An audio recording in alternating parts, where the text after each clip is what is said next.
नमस्ते, प्रणाम, राधे राधे। एगो फिर से बहुत ही प्यारा सा गीत लेके आई बनी।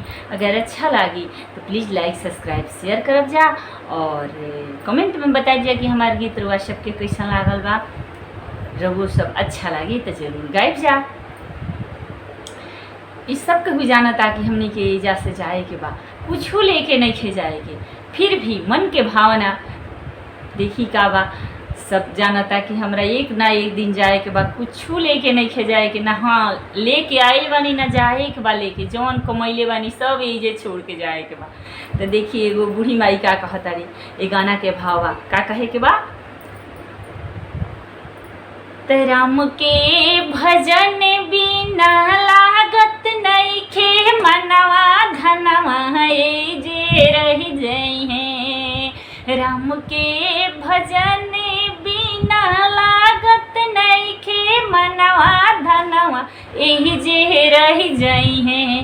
हो छछनत चली जाई है परनवा धनवा यही जे रही जई है। छछनत चली जाई है परनवा धनवा जे रही जाई है। धन दौलतिया से भरल बाड़े घरवा धनवा यही जे रही जाई है। धन दौलतिया से भरल बाड़े घरवा धनवा यही जे रही जाई है।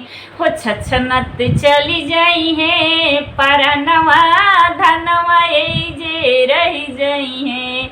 छछनत चली जाई है परनवा धनवा यही जे रही जाई है। पुतवा पतोहिया से भरल बाड़े घरवा धनवा यही जे रही जाई है। पुतवा पतोहिया से भरल बाड़े घरवा धनवा यही जे रही जाई है। हो छछनत चली जाई है परनवा धनवा यही जे रही जाई है। छछनत चली जाई है परनवा धनवा यही जे रही जाई है। नतिया नतिनिया से सजल बाड़े घरवा धनवा यही जे रही जाई है। नतिया नतिनिया से सजल बाड़े घरवा धनवा यही जे रही जाई है। हो छछनत चली जाई है परनवा धनवा यही जे रही जाई है। छछनत चली जाई है परनवा धनवा यही जे रही जाई है। हमरो सजनवा से सोरा हो सिंघरवा संगवा यही जे छुटी जाई है।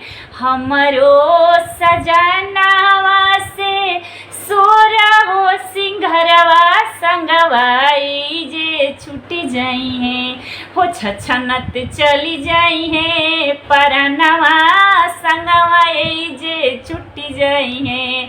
छछनत चली जाई है परनवा धनवा यही जे छुटी जाई है। राम के भजन बिना लागत नहीं खे मनवा धनवा यही जे रही जाई है।